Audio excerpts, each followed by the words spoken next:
Christopher, you're a disgrace to this family. Leave. You're not wanted here. Those harsh words came from my dad at my brother Alex's wedding, in front of a room full of people, and Alex didn't stand up for me. I was about to leave, boiling with anger, when... Please help us! We need you! A wedding staff member came asking for help in a moment of crisis. This turned out to be the moment when my dad finally realized who I really was and got quite a surprise.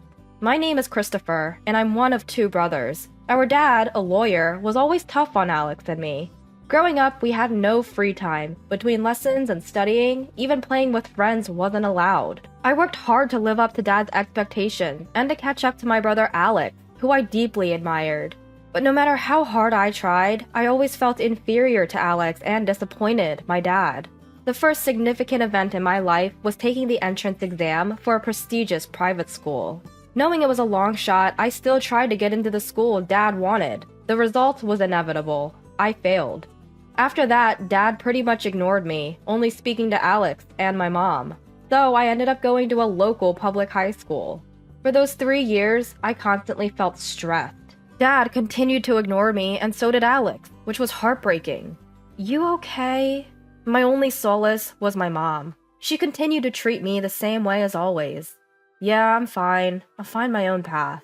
And so, right after high school, I left home, without saying a word to Dad or Alex. I only left a note for my mom. I was desperate to leave, so I found a job where I could also live in. Luckily, I found a job opening at a hotel. I applied right away and got the job. Ever since I started working, I've been living a fulfilling life. It's not stifling like it was at home. I get to focus on what I need to do. Christopher, another mistake? How many times do I have to tell you? I'm sorry, I'll fix it right away. Get it together, Christopher! Michael, the hotel manager, is really tough. I was just a high school graduate, so it's not like I knew anything about the real world. I was always getting scolded. Still, I worked hard every day. But it was a different kind of tough from Dad. Michael actually praised me when I did well, which motivated me to do better. Something memorable happened at the start of the new year. New Year's is the busiest time for the hotel. After completing all the required training, I was finally able to work on my own. That year, it seemed the hotel was more crowded than usual, and the busiest time? Dinner. Guests either gather in a big room to eat, or meals have to be delivered to their rooms, so it's insanely hectic. I was finally able to work by myself, but I was still a rookie, and I knew I was causing the hotel some trouble. Still, I gave it my all.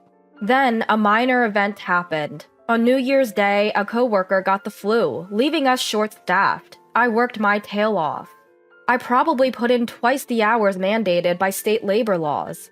Just when you'd think it couldn't get worse, it did. The kitchen sink's pipe broke, right during dinner time. And of course, it's New Year's Day, so no plumber is coming. What a mess! We're stuck! The mood of our manager, Michael, kept getting worse. I took a bold step and said, Michael, can I try fixing the plumbing? I'll sort it out. Michael and the others looked puzzled, but he had no choice. With a hopeful tone, he asked, Christopher, can you do it? Then I got to work on the plumbing. Actually, I had gone to a science-focused high school after failing to get into a private one. There, I gained specialized knowledge in engineering and hands-on experience. Half an hour later, I had somehow managed to fix the pipe. Michael, it's fixed! Michael rushed over and turned the faucet. Water flowed out with force. Everyone in the room smiled. Great job, Christopher! You're my pride and joy! Being raised by Michael felt amazing. We managed to get through the New Year's Day at our hotel. I'll never forget the fulfillment I felt that day. It's fair to say it has shaped who I am today. 15 years have passed since, and I fully adapted to this job. One day, I got a letter from Ma'am after a long time. Turns out, Alex is getting married. I keep in touch with Mom a few times a year, but haven't been in contact with Dad or Alex. The letter asked for me to attend Alex's wedding. Why should I go? That was the feeling bubbling up inside me. So I wrote back to Mom. I can't attend. Yet, a letter from Mom came right back, begging me to somehow make it. I reluctantly agreed to go. The location was a top-notch luxury hotel. Alex's bride is a young woman from a prestigious company, and the guest list outnumbers those at my work's New Year's celebration. It's quite lavish. I thought it was Alex and Dad's style. The meeting with Alex's bride was probably arranged at a party by Dad, or was some kind of political marriage. On the day, I wore a suit I've had for a few years, and headed to the venue. I gave my name at the reception and was guided to the waiting room. There were already quite a few people. All looked like high society folks. Must be Alex's bride. The woman with long, beautiful hair in the back. With no one to talk to, I was people watching when I locked eyes with two men. I recognized their faces. His face was clearly unhappy. Two men, Dad and Alex, walked up to me. "Why are you here?" I heard Dad's deep voice. It's been years since I've heard his voice. Is it so wrong to celebrate Alex's wedding? Oh, by the way, congrats, Alex. I said that, and Alex made a conflicted face. He probably can't openly appreciate my congratulations in front of Dad. What have you been up to all these years? No doubt some worthless job. Christopher, you shouldn't be here. As Dad said this, Mom rushed over to us.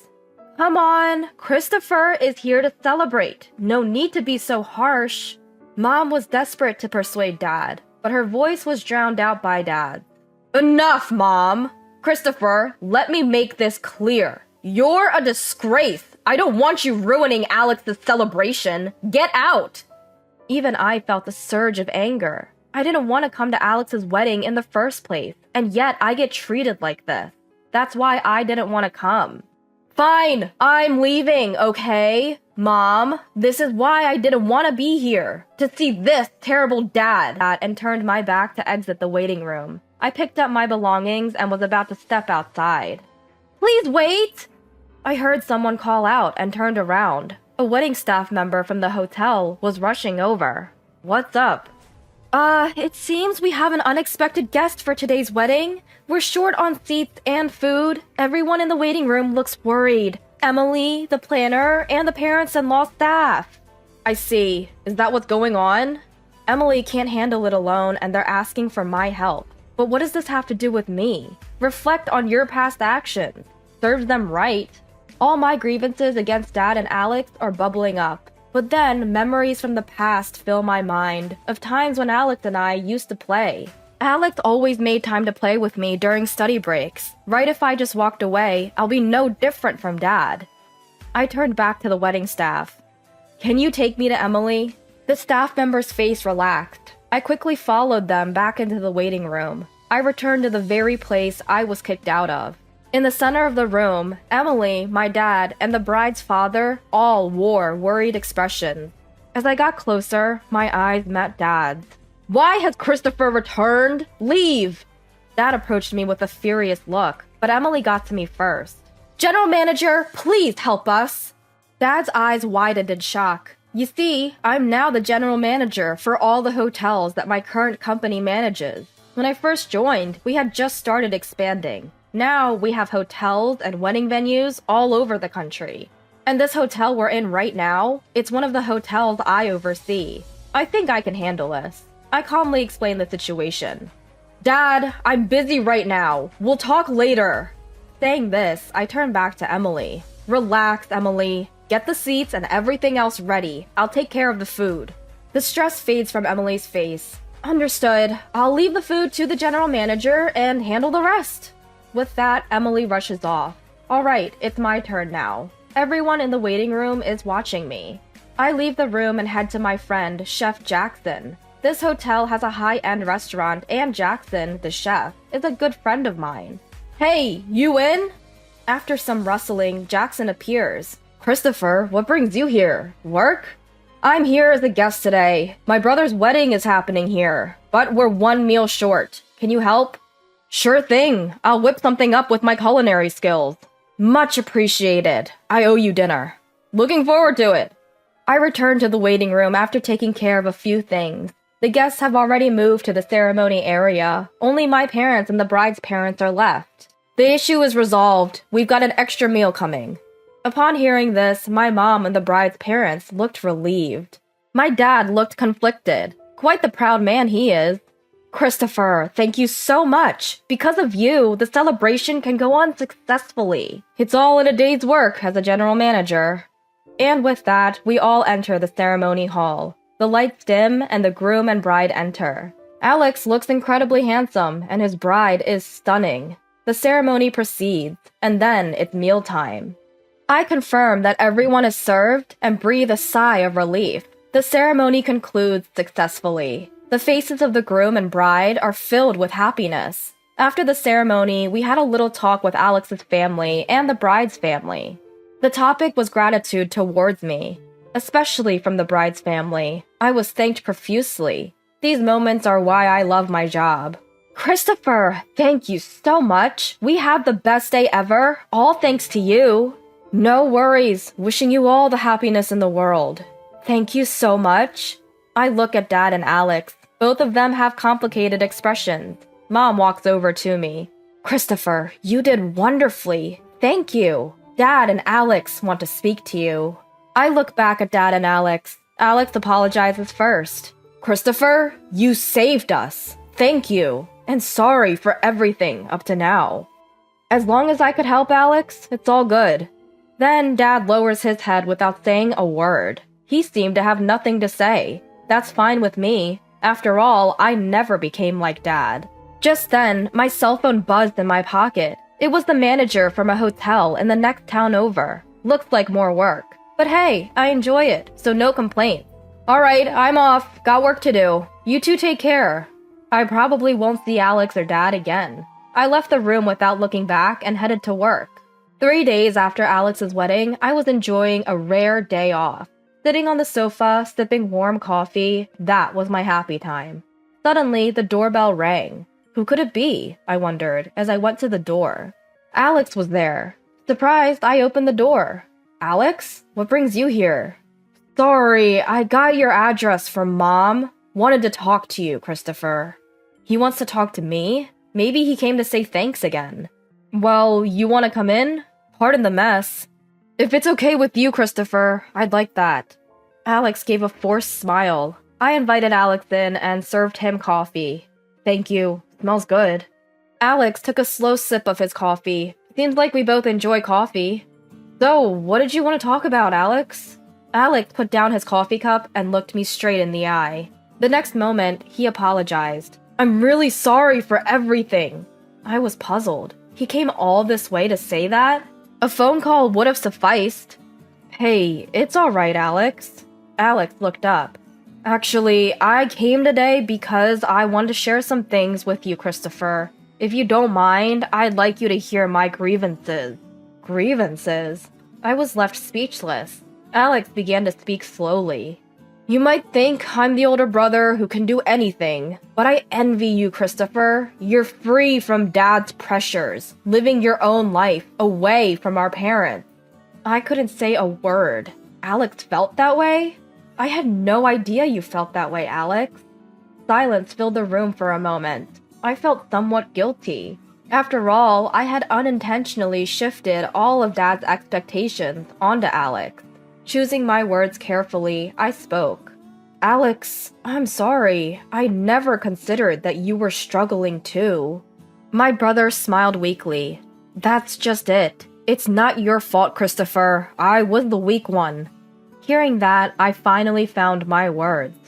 Alex, I think you've been through struggles I can't even imagine. I truly admire that, but I also want you to know about me. Taking a deep breath, I paused. I needed to collect my thoughts. Alex listened intently to my words, not saying anything.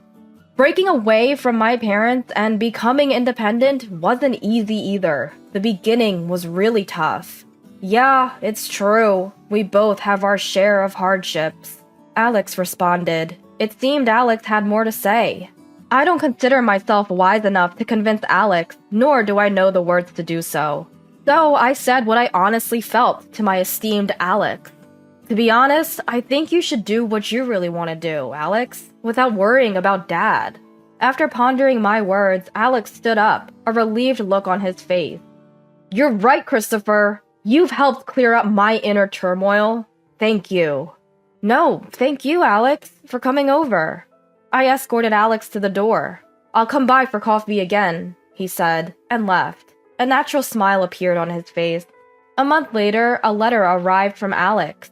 He had been a lawyer to meet Dad's expectations, but decided to quit and start training as a glass craftsman. Turns out he met his girlfriend at a glass workshop he had been attending as a hobby. "I'm sorry, Alex, forever doubting you." As expected of Alex, seems he's been disowned by Dad, but Alex's wife is supportive, and he's full of motivation. Dad remains the same, but I know Alex will pull through. Since then, our families started interacting more. There really is something special about the bond between siblings. As I was lost in thought, my mobile phone's alarm went off. Whoa, it's already this time? I have to leave the house. Today, another day awaits on the path I chose, in the job I chose.